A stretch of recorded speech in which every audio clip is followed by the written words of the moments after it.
If you start nodding off, I won't be offended. I'm going to blame the heat.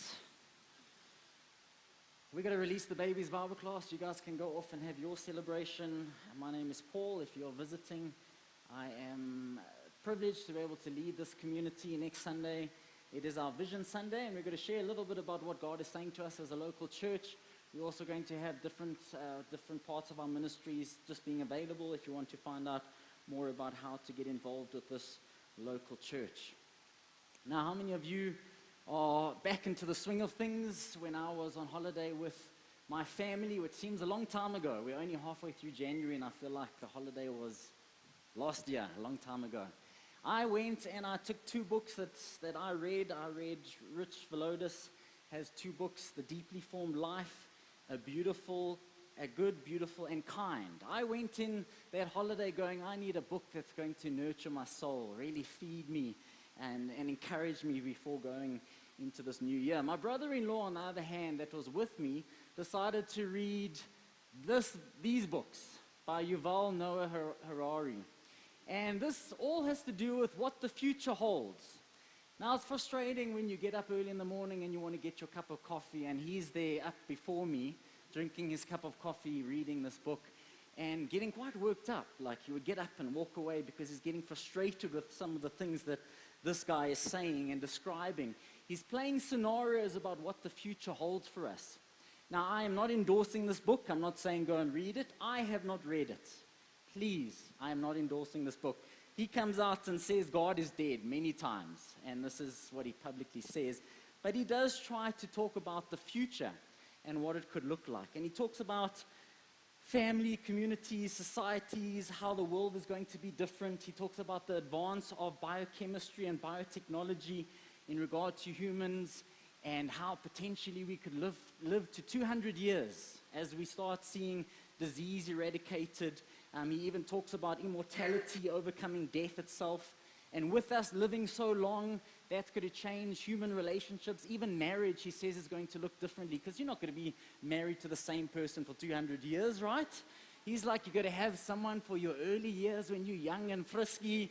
Then when you have your children, someone else. And then in your older age, you're going to find someone that will just be that nice companion when you're old. But I guess you've got to be immortal, so living to 200. So maybe they're going to find ways to stay energetic. But he talks about gender fluidity. He talks about designer catalog things for your children, genetically engineering your children. Now, we're very competitive with our children. So if you knew that there was a way of changing your genes and making sure that your child doesn't have this disease or this challenge, or your child has blue eyes or whatever it is, who wouldn't want to make sure your child has a head start? Well, the parents want that. Now, if it's the wealthy that are doing it and their children push ahead, then yes, why not try and alter some things in the DNA and make sure that my child isn't going to struggle with some physical challenges?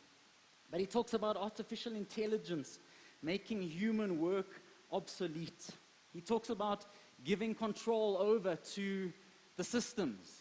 So we're going to ask Siri for advice, because Siri and Alexa are going to know us better than we know ourselves. So my Apple Watch is reading my heart rate right now. My smartphone is listening. I'm going to start my stopwatch. My smartphone is listening to our conversations, or the data capturing. You know, when your social media, why you stay on it for so long, it's because it's very clever. It knows what you like.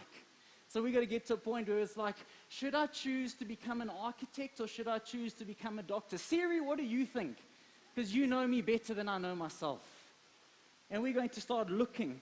And he talks about the change in religion. So back in the day, religion was all about looking to God.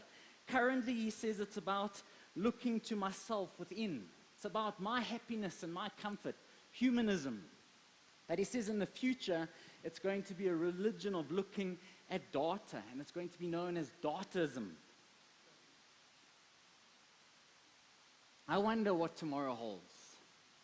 I wonder for those young people what it will be like raising children in the years to come. Our theme for our conference at the end of this month is what Joshua says, "As for me and my house, we will serve the Lord." The New Living Translation says, "But as for me and my family, we will serve the Lord." Now we can look at Israel back in the day and coming out of Egypt and going through the wilderness and entering the promised land and all the different stages of life. In year 2023, we are going to pray the same prayer. God, as for me and my family, we want to serve you despite what tomorrow holds, despite the craziness of the world that we live in. And last week I spoke about ordering your private world, and I spoke about taking our opportunity to look at that inner life of yours, the life that we don't always get to see. Behind closed doors, behind your walls, what is the marriage like? How do you talk to one another in front of your children? What is the amount of time you're spending on your screen time? Are you eating dinners around the table? Are your finances in order? How is your lifestyle behind closed doors? And we look at the world that is raising our children today. We look at the narrative of what the children are watching. When I grew up, and the shows that my family put on the TV, who knows, they're very different to the shows that we are watching now. Who knows that there is an agenda behind everything? I know there's some people that are talking about we don't want to watch Disney anymore, and there's a whole bunch going on because parents are concerned about some of the messages that are coming through in what is discipling us. Who is discipling your children? Because if you are not actively discipling your children, guess what? The shows that they're watching, the friends that they're hanging out with, the society that we live in is going to disciple them to think a certain way. My challenge to all parents is you've got to be proactive in discipling your children. You've got to see it as an important role that you play, not just to earn the money and to provide for your families, but you're the doorkeeper to your home. You need to make sure what is coming in. You need to make sure what the next generation is watching. And we spoke about the dangers of these things and all the things that this can bring into your family. So I can get a little bit anxious about tomorrow. And I can feel like with all this living in a world where you get to construct your own truth or reality, I'm like, maybe I should just identify as a 70-year-old and just say I'm too old for this stuff. Because that's my reality. I'm going to identify as a 70-year-old. I'm going very gray very quickly, so it could be true. It's my truth. The other option I was thinking about is I'm going to identify as invisible. And my pronouns are going to be who and where. We're living in a post-Christian culture. And my friends, I've got friends that went to Australia and traveled to Europe over this holiday. And they'll tell you about the state of the West and Europe and the post-Christian culture that we're seeing in the world that we live in. A post-Christian society, the biblical story that once shaped culture is no longer the narrative that gives meaning to life. What will it be like to live in the next 20, 30, 40 years' time, 50 years' time, 100 years' time? What will the children of our young people, what world will they experience? And Paul, in 1 Thessalonians, shares a verse that I would like to encourage us with this morning. And he uses this analogy of a father speaking to his children. And he starts off by using three participles. So this is 1 Thessalonians 2, verse 12. And this is the idea, this metaphor of a father speaking to kids. And he says, we pleaded with you, we encouraged you, and we urged you. This sounds like a job of a parent. Please, boys, get off your cell phone. Please just take a break. Let's just take a break. But he says, I pleaded with you, I encouraged you, I urged you to live your lives in a way that God would consider worthy.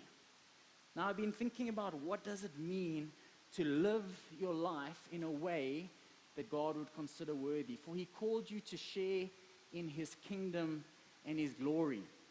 So he starts off by talking about living your lives or walking in a manner. The ESV says, walk in a manner worthy of God. Now, this is a great analogy. I heard one of the commentators says, a worthy walk requires walking. And it was like, duh. Because Paul often uses this term about the Christian walk being a daily walk. It is walking with God. It is getting to know him, daily allowing him to change us and transform us into the image of his son. It is a step-by-step process of making steady progress towards a goal or a destination. My encouragement and my challenge to you is, what does it mean to walk in a manner worthy of God despite the world that we live in? What does it mean to walk worthy? What does it mean to live worthy? To walk worthy is the highest conceivable standard. There can't be any higher goal than to walk worthy of God, who is absolutely perfect and holy. It talks about walking in a way that the Lord deserves from us. Got a sense like God saying, God asking, church, will you walk in a manner worthy of me in 2023? What will your life look like? What decisions will you make?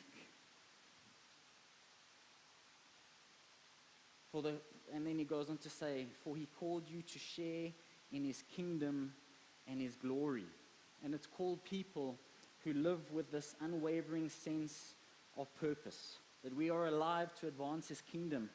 I agree with the author of that book. Yes, we live in a society where it's all about my happiness and comfort. And I become the God of my life, and it's all about my happiness and my comfort. And he says, walk in a worthy manner, in the manner that God has called you to. Walk worthy of your calling. Walk worthy of God, because he's called us to advance his kingdom and to one day then share in his glory. Now, it's very easy for us to go with the status quo. A dead fish just floats downstream. And we talk about the status quo. The status quo has to do with a state in which things are the way that they are. It is what it is. How many of you find yourself saying, it is what it is? Basically, you're giving up saying, guys, it just is what it is. So we always have a fight, and as we go through this year looking at some family topics, one of our challenges with our boys, I've got a 12-year-old and a 14-year-old, who love their screens, and their reply to us is, but everyone else is having unlimited screen time. Dad, that is the status quo, that my friends can play PlayStation every day of the week, and there is no limit to it. And we going, in our house, we will not just go with the status quo. So I'm going to put a limit to how much time you can spend on your apps. I'm going to monitor how much time you spend on the screens. I can see the teenagers checking me out right now. Pastor, why did we come to church? I'm sorry. But there is a problem, because there is an addiction that most of the adults sitting in this room have. Some of you are struggling even just to listen to me because you have to pick up your phone and just quickly swipe. Oh, I better check my notifications. It's only been 10 minutes, guys, and you're still feeling the urge. Our challenge to our boys is, God has called us not to conform to the world. There's something about swimming upstream, not just going with society and the way the world is. And as I spent time praying through this verse and looking at what does it mean, God, for us to walk in a manner worthy of you in the year that we live in the future that lies ahead, I felt God reminding me of the story of Daniel. Daniel is an example of a young man who didn't just go with the status quo. He pushed against it and was able to influence. Now, if you know the story of Daniel, I'm not going to read too much of it. I'll highlight some of the verses. But King Nebuchadnezzar, king of Babylon, has gained power. He is the supreme power. He has taken over what's known as the Middle East. He's taken captive Jerusalem, and he goes in and he takes Jerusalem, and he goes to the noble families, and he takes some of the young men to be his servants in the palace. And it says that he ordered these young men of Judah's royal family and other noble families who had been brought to Babylon as captives. And he says, select only strong, healthy, good-looking young men. He said, make sure they are well-versed in every branch of learning, are gifted with knowledge and good judgment, and are suited to serve in the royal palace. Train these young men in the language and literature of Babylon. Daniel, they say, is about 12 years old to 15 years old. He is raised up in a good Jewish family according to the customs of the Jews, and now he is taken into an anti-God demonic culture, a demonic belief system. I wonder, for the parents that are sitting here today, what how your 12-year-old or 13-year-old would handle being taken to a foreign nation with foreign gods, heathen culture, heathen traditions, and idols. How would your 12-year-old handle their school of ministry? It was a school of ministry for 3 years. They want to teach you the language, the culture, the gods that they served. The goal was to brainwash them and change the way that they thought. How would my son, my boys, handle going into a society and culture like that? Have I done a good job raising them, laying good foundations before they become teenagers? Who knows, it's easy just to go with the flow and to fit in. What happens in Vegas happens in Vegas. They could have had that same attitude. Well, this is the ruling nation. This is how things are, and we're just going to conform and go along with it. And the king assigned them a daily ration of food and wine from his own kitchen. They were to be trained for 3 years, and they would enter the royal service. Daniel, Hananiah, Mishael, and Azariah were 4 of the young men chosen from the tribe of Judah. The chief of staff renamed them with these Babylonian names. Daniel was called Belteshazzar, Hananiah was called Shadrach, Mishael was called Shadrach, Meshach, and Azariah was called Abednego. Now we know the story of how he changed their identity. It's something to take someone's name away from them. They all had good Christian, godly names. God is my judge. God is gracious. God is without equal. And he gave them names of their Babylonian gods. The god of the sun. The name belonging to Aku is the god of the moon. And servant of Nego. These are all gods of their culture and their day. And he's changing their identity. He's trying to conform them into their ways and their cultures and their way of life. He is trying to brainwash them and change them into having a Babylonian worldview. He isolates them, he indoctrinates them, and this is a 3-year process. The Babylonians practiced divination. They looked at the stars. They would also put livers on their plates, and they would try and predict the future by using some of these methods and serving their gods and their idols. You would think that when the verse talks about that he gave them wine to drink and lovely delicacies from his table, in a way this food and this drink was first offered to the pagan gods. It was offered to the pagan gods, and then it was brought before the king's table. You would think that a teenager would love to just drink undiluted wine. Now, the Jews in those days didn't drink undiluted wine. Actually, I found this quite interesting. They would mix their wine 20 parts of water, 1 part wine. All our wine drinkers here, why don't you try 20 parts of water, 1 part wine today? The reason for the wine was to kill the germs in the water. And now he's faced with a situation where we don't drink undiluted wine. And for a teenager to go, no, thank you. I'm not going to have the good stuff. I know it's appealing. I know it's going to make me feel good. This food looks amazing. There is something that he does. And it's this word, but. And it doesn't say in Scripture, it doesn't say, and Daniel, so Daniel, therefore Daniel. It says, but Daniel. And immediately after 7 verses, we see the pushback to the pressure that he's facing in his life.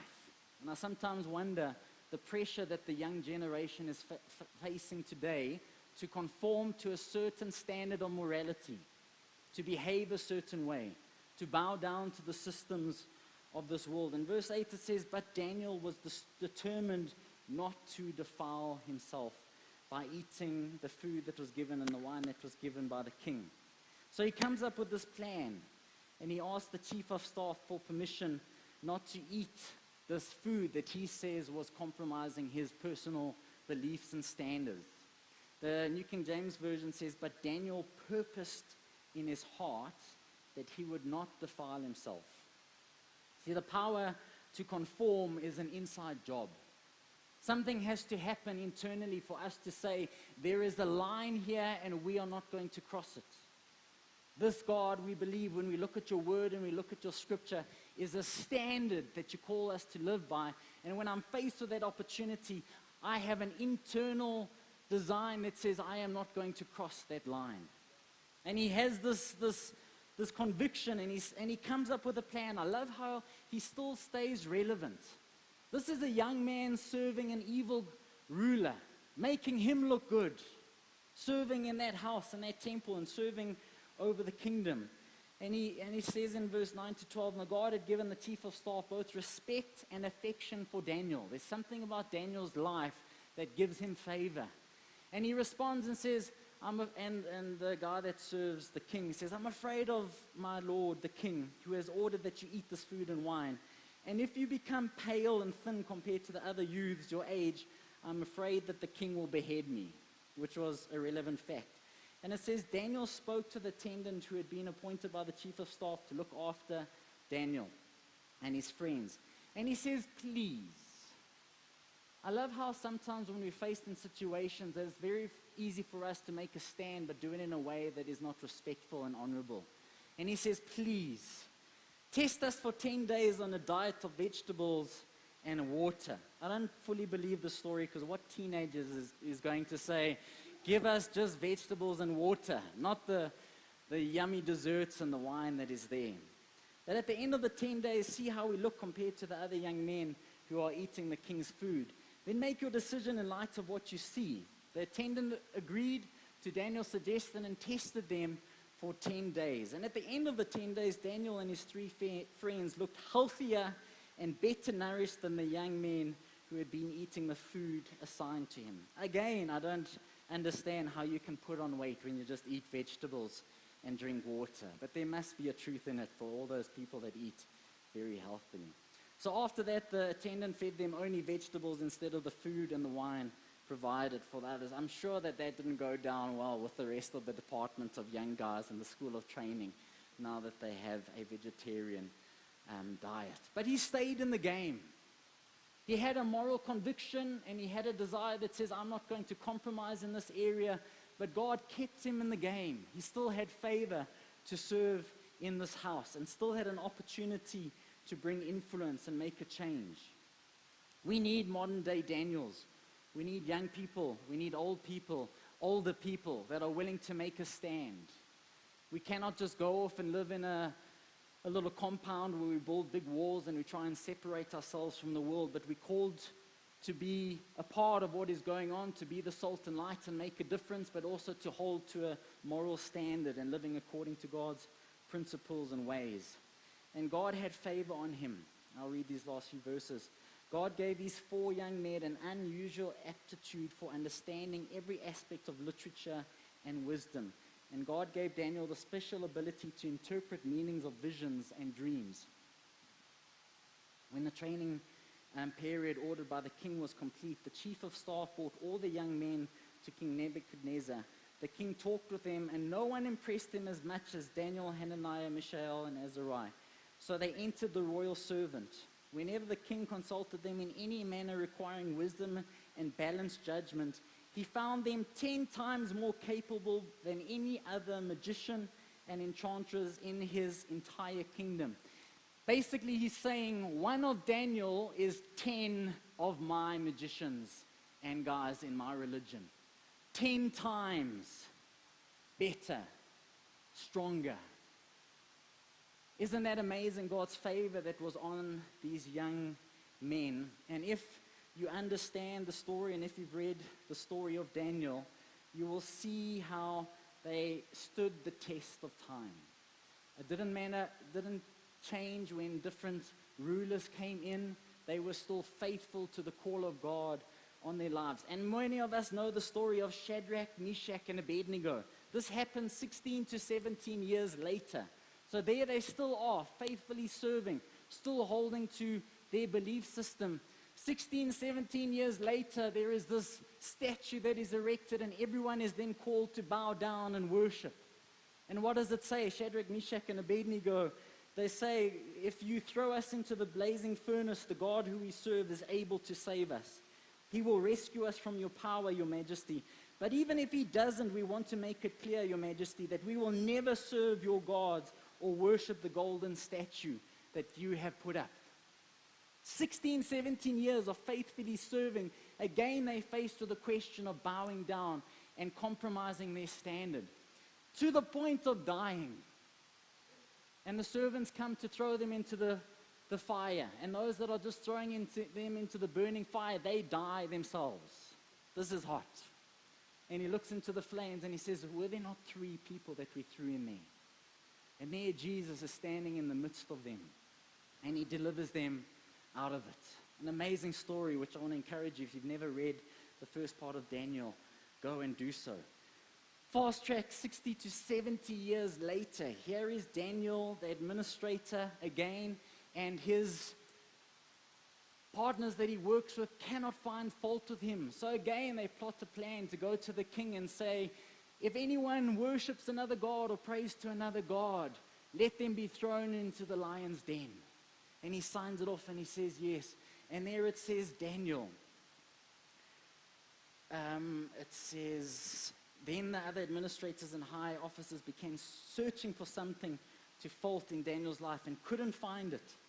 And there goes Daniel, and he opens up, as it was his custom to pray 3 times a day, opens up his window and his door, and he gets on his knees and prays. And if you don't know how that story ends, then go and read Daniel, who gets thrown into the lion's den. There is another opportunity for him to say, okay, the culture and the norm is not to pray in public. So I'm going to choose not to pray. I'm sure God will understand, but he still sticks to his convictions, and God delivers him from the mouths of the lions. My question to us as a church is, there are cultural tides that are happening. And we either are going to be a jellyfish that is just going to float with the customs and ways of culture. We're just going to go with the flow, follow the status quo as the jellyfish is just moved along. Or we're going to push back and swim upstream, even if it's difficult. I was thinking today, this level 6 load shedding is very annoying, very frustrating, and it gets in the way of my comfort. Remember, I'm living to be happy and comfortable, and this load shedding is interfering with being happy and comfortable. But I was thinking about Christians today who are being persecuted because they are followers of Jesus Christ.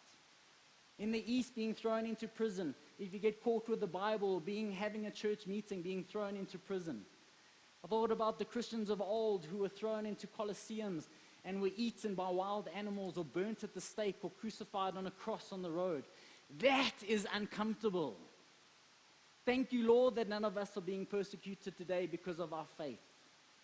I wonder, in the world that we're going to live in tomorrow and the next years that lie ahead, I wonder if we are going to be able to push back and say, God, this is what it means to walk worthy of you, to live our lives in a manner that glorifies you and honors you, because we believe your word to be truth, and we believe that we are going to stand by it and live by it despite the consequences.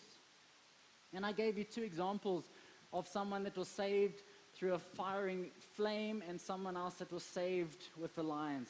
There are a million times more examples of people who weren't rescued and who died. And that is probably the norm than the exception. Are we in this generation today willing to stand up for truth with our young people, to raise godly families? As Joshua said, as for me and my house, we will serve the Lord.